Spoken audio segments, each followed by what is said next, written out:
Chapter 11. Adventure in the Dark.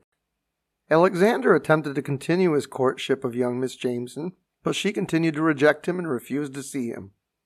Mary Beth also refused every meeting her parents tried to arrange with various other young men. She didn't wish to waste more time as she'd done with Alexander.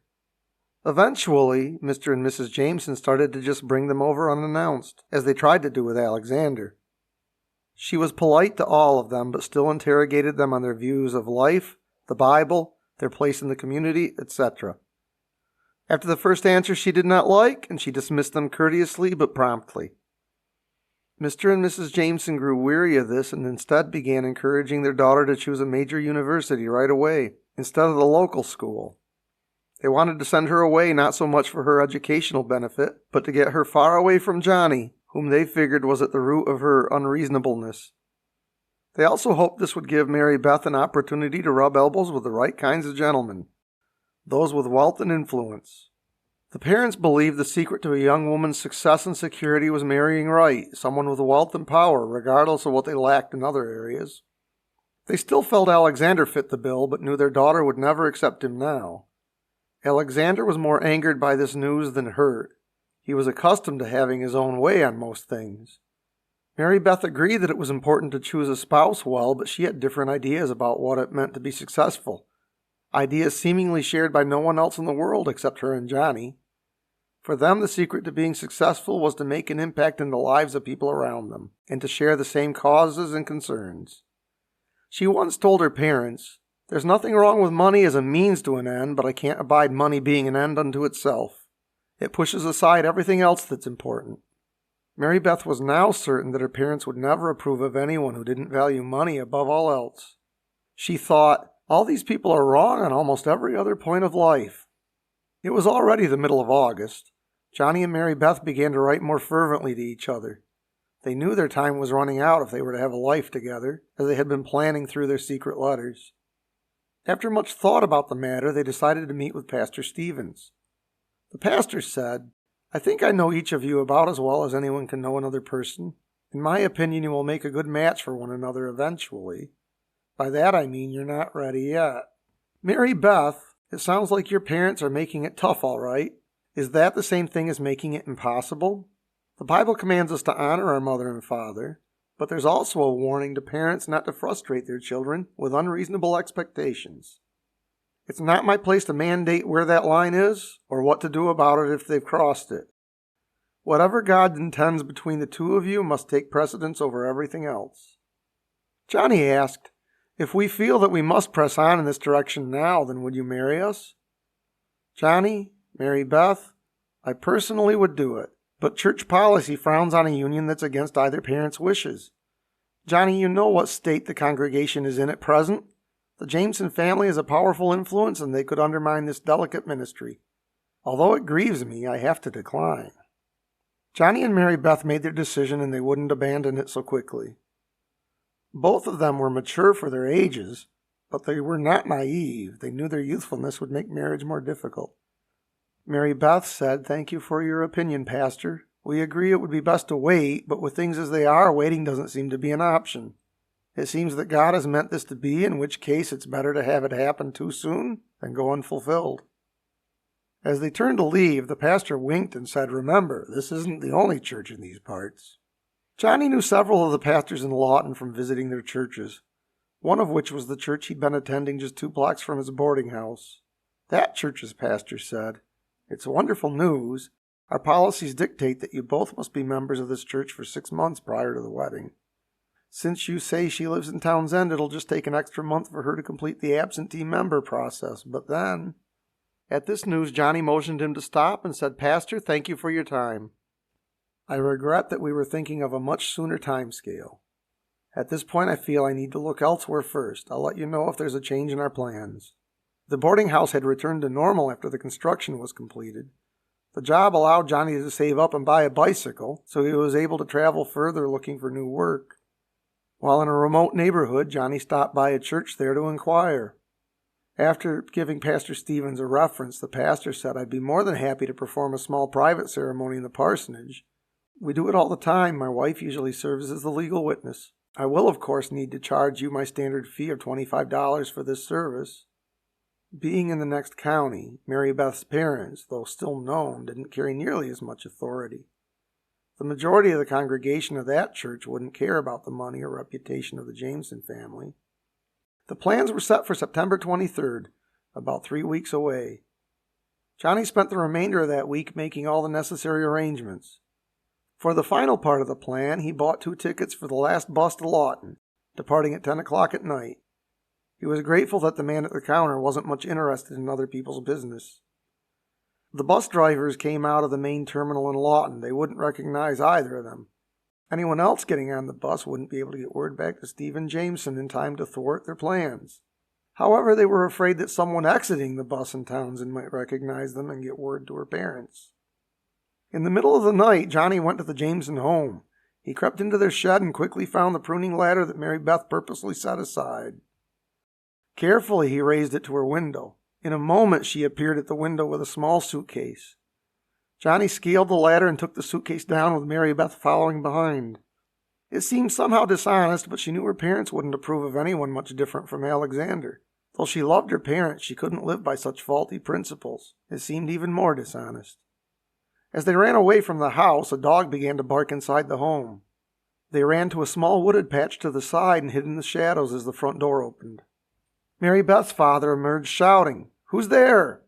They gave no answer, but the commotion startled a small rabbit that went scurrying from its hiding spot near the front porch. Mr. Jameson stayed a moment longer before he was convinced that the rabbit was the only problem. Mrs. Jameson came to the door and they could hear her ask, "What is it, dear?" Her husband responded, "I think it was only a rabbit. Shall I check on the children just in case?" Mary Beth left a note to her parents telling them what they were planning to do, and if the parents discovered it while they lay hidden in the woods, it might have been disastrous. Mary Beth was so tense that she nearly forgot to breathe. Finally, the father answered, "No, don't disturb them. Let them sleep. It's all right." When the door closed, Mary Beth was nearly gasping for breath. A tear streamed down her cheek as the two passed back out into the moonlight. Johnny asked, "Is everything all right, Mary dear? If you're having second thoughts." Mary Beth responded, No, let's go. Just think that might be the last time I see my parents. I wanted so badly to run to them for a hug." Johnny soothed her. "It'll be tense for a time, I'm sure, but you're their daughter. I doubt they'll be finished with you quite so easily as that. It's only a matter of time and things will work out. You'll see." Once at the bus station, they were relieved that it was a cloud-darkened night so that the only couple getting off the bus couldn't possibly recognize them in the shadows. Once on the bus, there were only 2 very tired older gentlemen and 1 young family. The entire family had fallen asleep, intertwined in each other's arms. The daughter couldn't have been more than 4 years old, and the baby boy was about 1. The mother held the baby and was leaning against her husband's chest, while the girl shared a spot on both laps. Both Johnny and Mary Beth smiled at each other and thought that might be their own family in a few short years. The ride seemed to take hours, but with the light nighttime traffic, it only took about 30 minutes.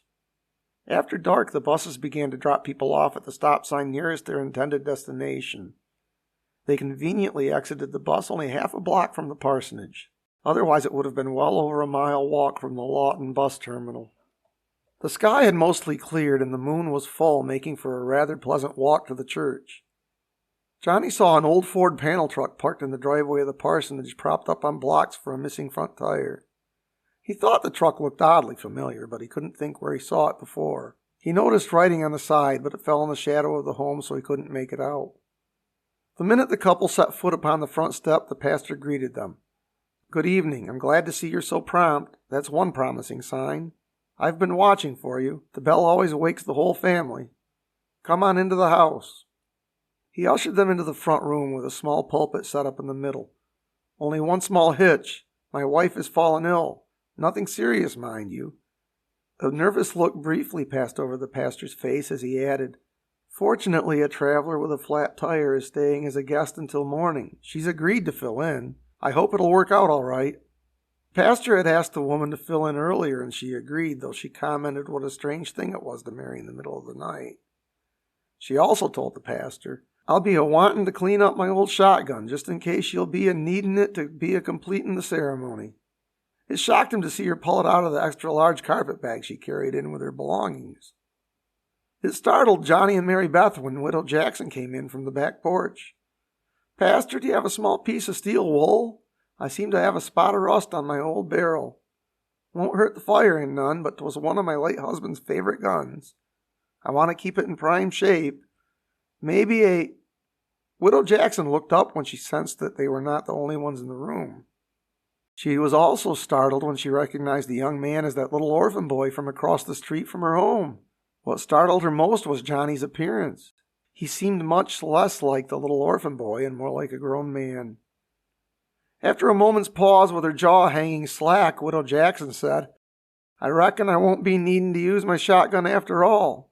No rich man's going to be wanting to force one orphan to be marrying into his family, even to make things look honorable and all." The other three just stared at the old woman for a moment as she took 2 shells out of the gun and slipped them back into her purse. She laid the open gun over her folded elbow and added, "Besides, that one ain't likely to be running too rash into something." From then on, Widow Jackson nearly acted as though she were the mother of the bride. With only the couple, pastor and widow, it kept things quite simple. Normally, the pastor began with the wedding march on the piano, but with his ill wife sleeping upstairs, he simply began with the standard vows. The wedding proceeded quickly. Finally, the pastor asked, "Do you, Jonathan Elijah Stewart, take Mary Beth Jameson to be your lawfully wedded wife, to love, honor, and cherish, for rich or for poor, in sickness and in health, until death do you part, so help you God?" Johnny looked very thoughtful for a moment and then boldly said, "I do." Then the pastor turned to Mary and asked, "Do you, Mary Beth Jameson, take Jonathan Elijah Stewart to be your lawfully wedded husband, to love, honor, and obey, for rich or for poor, in sickness and in health, until death do you part, so help you God?" Mary Beth turned a little pale. Widow Jackson gently steadied her in case she fainted, but with the widow's help she kept her balance. In a shaking voice she replied, "I do." The pastor then whispered to Johnny to ask if he had a ring. Johnny had mentioned nothing to Mary Beth beforehand about rings. She did not bring it up because she assumed, marrying poor, this would be one of the luxuries she'd do without. To her surprise, Johnny reached into his inside jacket pocket and pulled out a small box. Johnny repeated after the pastor, "With this ring I thee wed." He opened the box to reveal a thin gold ring with a small 1/8-carat diamond. It was likely the cheapest one he could find, but it still exceeded Mary Beth's expectations. As he slipped it on her finger, Johnny added, "Consider this a down payment of my love for you. I promise I'll get you a more respectable ring someday."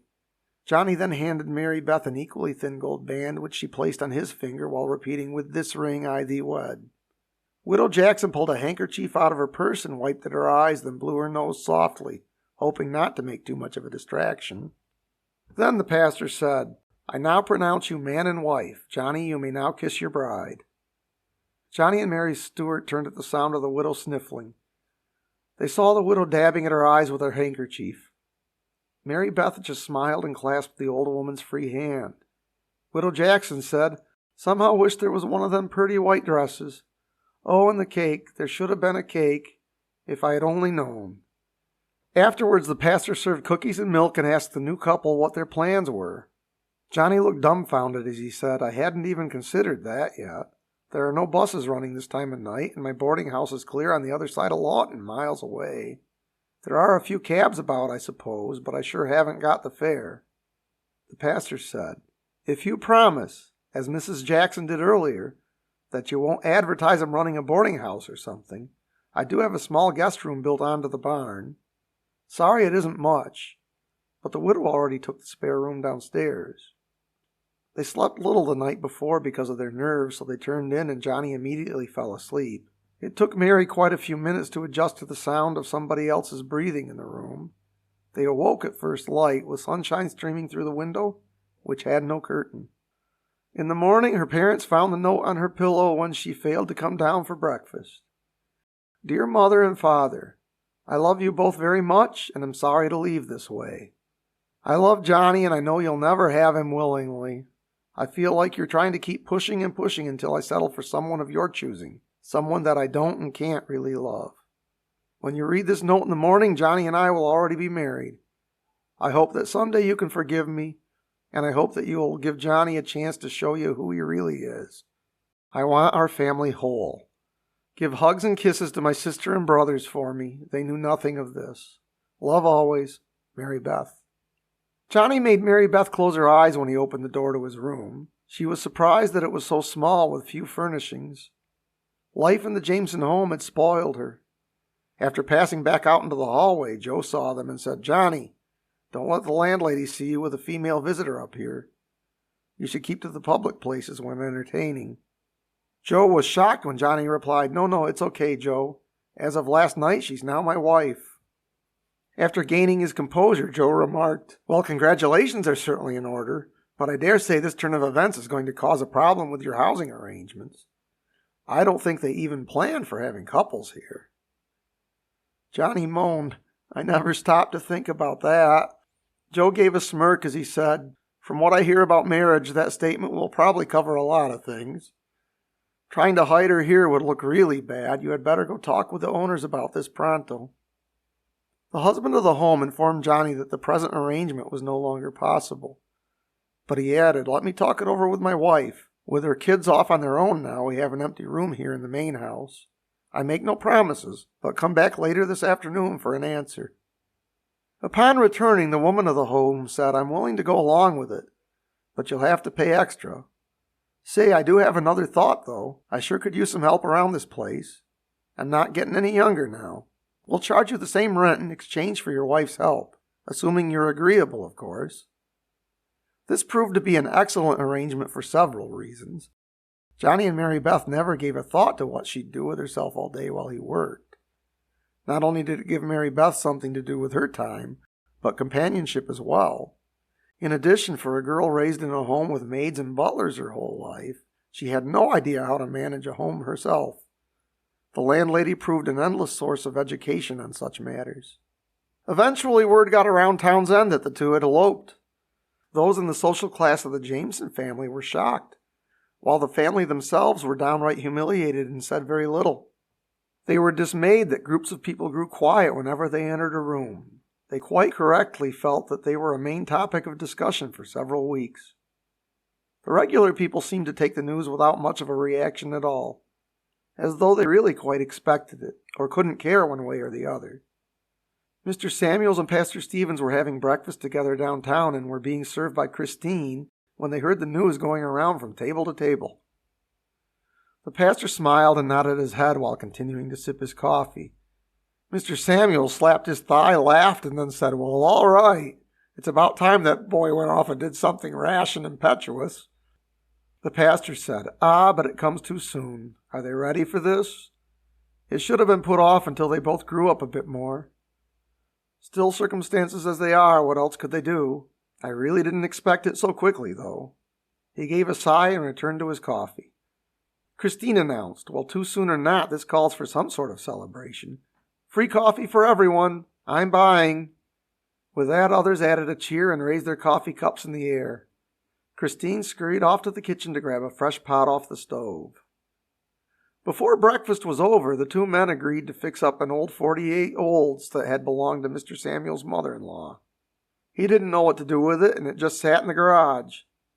The two men made it their secret project to fix it up and then give it to the new couple as a belated wedding gift. 3 weeks later, Johnny was surprised to find the car roll up outside the boarding house. Johnny never drove before and had not been in many vehicles other than buses. His mentors taught him all they knew before taking him to get his driver's license and title. Mary Beth was even more surprised later when it rolled up outside the boarding house with Johnny at the wheel.